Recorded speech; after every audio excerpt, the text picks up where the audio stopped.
DJ Envy, Angela Yee, Charlamagne the God. We are the Breakfast Club. Good morning. Back to the work week. Now let's get to the rumors. Let's talk being date raped.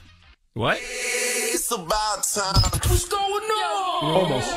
Rumor report. Rumor report. This is the Rumor Report Talk to him. with Angela Yee on the Breakfast Club. Maybe I should have said almost. Yeah, what was that? Nobody was date raped. Almost. But we're talking about Misha Barton, the actress, and she revealed that she was drugged. She was celebrating her 31st birthday, and she ended up being hospitalized. They actually have video of what she was looking like before she went to the hospital. Check it out. Oh my God, it's over. I feel it. And it's angry. Oh my God. Oh my mother. I always knew it. Oh, you fucking witch. I knew it. What a witch. Whoa. You're angry. Oh, I feel you. Oh, I'll be your conduit. Yeah. So somebody slipped her a Molly for her birthday? So she was actually outside when somebody filmed this, and she says that someone gave her GHB. She was out on Wednesday night. She said, on the evening of the 25th, I went out with a group of friends to celebrate my birthday. While having drinks, I realized that something was not right, as my behavior was becoming erratic and continued to intensify over the next several hours. I voluntarily went to get professional help, and I was informed by the staff that I had been given GHB. After an overnight stay, I am home and doing well. Wow. She said, I would like to extend a big thanks of gratitude to the professionals at the hospital. And this is a lesson to all young women out there. Be aware of your surroundings. What the hell is GHB? That sounds like a gang. That's a date rape drug. Wow. It's a depressant. They put it in your drink when you're not looking. It's flavorless. You can't tell. You can't smell it. Nothing. Does she know how it happened? Did somebody buy her a drink, or does she Well, know? she just knows she was out with friends, and that's why there's a lot of rules you have to follow. Like, that's why they always say, if somebody offers to buy you a drink, don't let them go get the drink and bring it to you. You stand at the bar, order it yourself, and take it from the bartender. You never leave your drink unattended. Yeah. There's a lot of rules just because you never know what can happen. So that is a lesson. And it's bad for Misha Barton because it was her birthday, so people probably thought she was just getting extra turnt. Mm-hmm. Like she been drinking or smoking weed or something.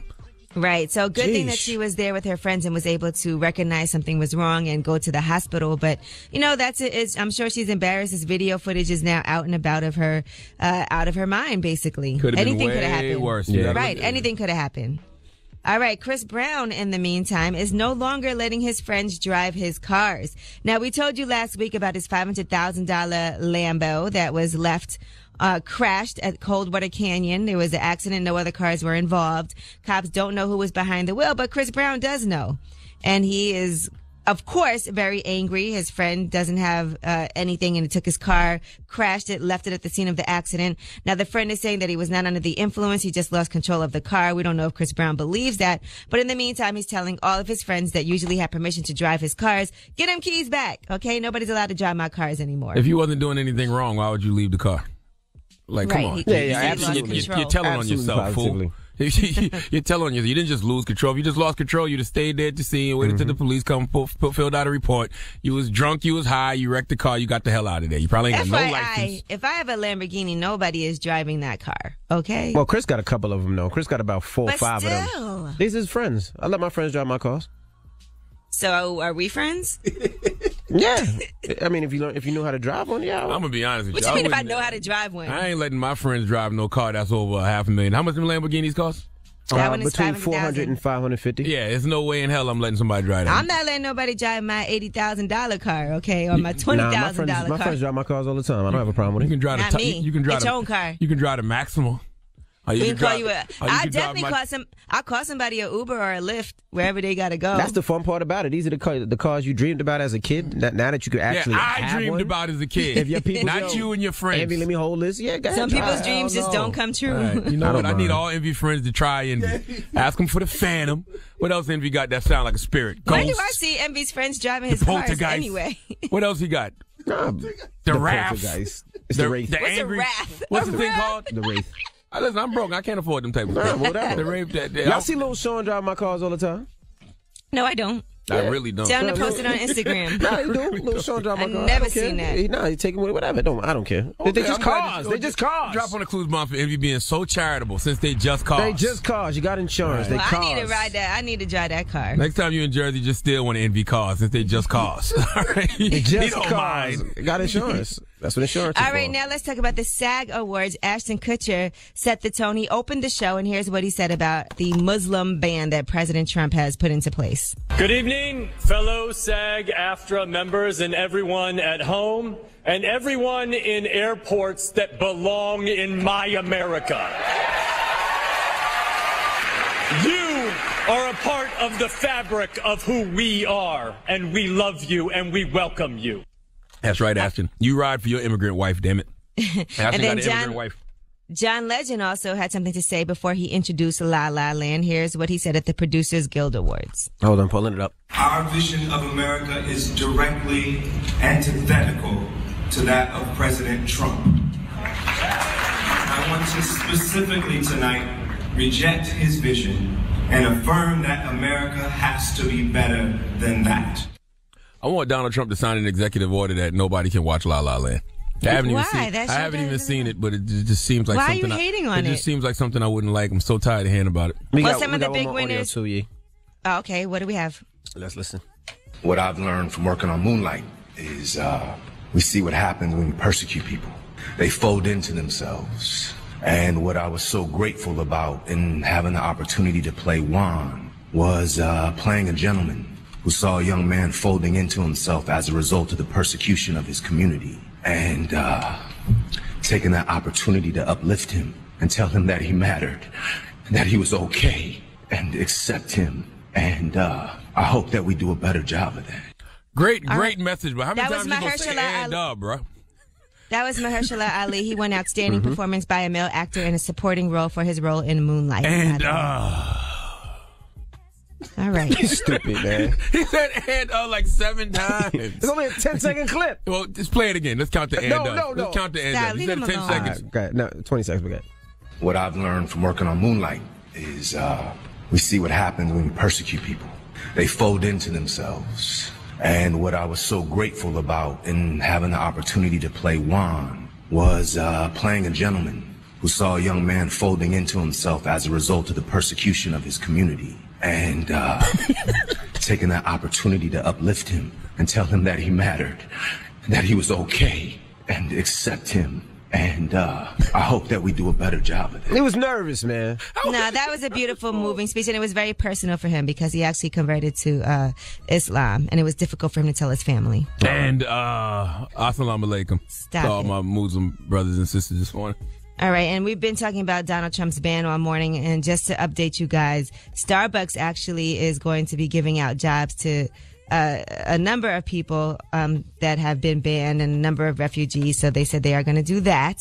In addition to that, Airbnb is offering free housing to travelers who are impacted by the immigration ban as well. Well, when you go to Starbucks and they ask you what your name is, say Allah Akbar so they can write that on the cup. And when you call Airbnb to tell them your last name is Muhammad. Anyway, that is your rumor report. I'm Angela Yee. All right, thank you, Miss Yee. And next is Front Page Shut up. News. We'll tell you about Donald Trump, his bans, and all that. All right, keep it locked. It's the Breakfast Club. And good morning. Angela Yee, Charlamagne the God, we are the Breakfast Club. Back to the work week. Good morning. Hey! Now let's get in some Front Page News. Now, over the weekend was the Pro Bowl. Did anybody watch? Absolutely not. Who got time to watch the damn Pro Bowl? So I know we were in Orlando for the Pro Bowl, but what exactly is the Pro Bowl? It's kind of like the All-Star game. Your best players. It is the All-Star game for the NFL. But just nobody really cares. Oh, I didn't even know what it was. Yeah, nobody really Okay. cares. Because, I mean, players can't really play hard because they don't want to get injured. If they get injured, then they lose their money. So it's kind of just like a fun game. Yeah, I guess. it's actually no reason to have an extra game in the NFL after you've played 16 seasons or 16 games or 17 games, whatever it is. It should be more of a skills competition. I know it was, but I don't think anybody cared. I didn't care. I didn't even know it was on. All right, well, let's talk about Trump. Man, I don't even know where to start. So this travel ban happened over the weekend. It affected a lot of people that were traveling because some people were in the air on their way to the United States and then got here and found out that they had to turn back around and get back on the plane and weren't allowed in the country. So That's this just travel ban disrespectful. is on 7 Muslim majority nations. It's in Something that Donald Trump had been saying that he planned to do when he became president, and he definitely is doing it. Now, I'll tell you some of the effects of this. The ACLU racked up $24 million in donations. That's the American Civil Liberties Union. They normally get donations about $4 million a year online. Now they got $24 million in one weekend. Wow. That's how many people are now supporting the American Civil Liberties Union. Now, Donald Trump's travel ban. Here are some things that you need to know. All right. A lot of people have been protesting at the airport. So if you're traveling, and I know you guys are traveling today, I would just recommend that you give yourself some extra time. There's a lot of chaos in the airports. Now, there's 120 days where immigrants from these nations are not allowed to come into the country. That's Iran, Iraq, Syria, Sudan, Libya, Yemen, and Somalia. And listen, all I know is it legal? Nobody knows for sure. It don't seem legal. It seems very unconstitutional. Very. And it seems like they also don't know what's going on. A lot of foreign leaders from around the world have issues with this. The Prime Minister of the UK said we do not agree with this kind of approach. In Germany, they called Donald Trump and said that they're obligated to accept refugees under the Geneva Conventions. In London, they're saying that this ban is shameful and cruel. And in Canada, the Prime Minister tweeted out that refugees are welcome in Canada. Now, I'm confused. Should I delete my Uber or not? Because they said Uber was not supporting or supporting, and then Lyft was. Which now, one am for I the supposed to record, I haven't been on social media all weekend, so I missed the whole Uber thing. I missed it too. I took an Uber this morning. I was wondering why the Uber driver was being so nice. Like, he was so nice. He took my bags. He was talking to me all polite. He kept trying to talk to me on the ride, like, oh, beautiful day to be in the city, and yada yada. I'm like, yeah, all right. I was confused. Do you know? Should I delete my Uber? So this all started at the airport at JFK. There were 2 Iraqis that were detained at the airport, and doesn't seem like they should have been detained at all, because the other issue is that people that have their proper work visas or visas to be in the United States aren't being allowed in, and that's not who it's supposed to affect. So they actually had a whole thing where all the Taxi Workers Alliance came together. They said that they were not going to be doing any pickups from the airport for a certain amount of time. And Uber, instead of going along with this whole ban, then decided to go ahead and get rid of surge pricing and let people know we are available. We're picking up, there'll be no surging. So if there's a delay, that's because there's a lot of demand for our cars right now. So they did continue to operate, even though the Taxi Workers Alliance called for a complete stop. Uber said, I'm going to get that bread. I just don't understand when it comes to, like, the Trump administration. I don't understand how so-called Christians can treat people the way that they treat people. Like, everything you need to know as far as human relationships and how to deal with humans, you learn in kindergarten. Do unto others as you would have them do unto you. Treat people the way you want to be treated. It's like the true character of a person is how they treat people who can't do anything for them. And those elitist, rich powers that be in the White House are treating the powerless this way simply because they can.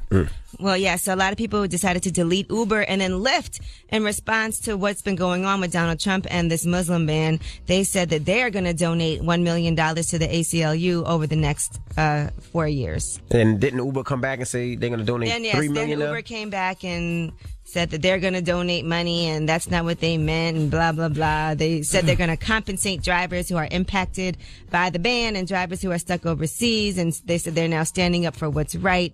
But it looks like it's just a reaction to the backlash. Yeah, all of this is just so new to me. I was trying to find some historical context over the weekend, and I think they said Jimmy Carter did like some type of ban like this before, and people were saying President Obama did. So I was just asking questions. They said Obama's had to do with travel to America, not origin from. So while Trump is banning Muslims from majority Muslim countries, President Obama said if you visit randomly, you are on the list.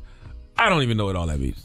Right. I think that with President Barack Obama, what happened was there was a reaction to something that happened with some people, some terrorists that they had identified. So it was just more of a process, but it was never a ban. I think for Donald Trump, it's not a reaction to anything. He just decided to do this ban on these, these countries and for no reason. Well, it's a reaction to something, but is that something? Something happened. Like these 2 men got arrested and they were terrorists. I know, but Trump's saying it's a reaction to things that have happened over the years. But my whole thing is it really a threat?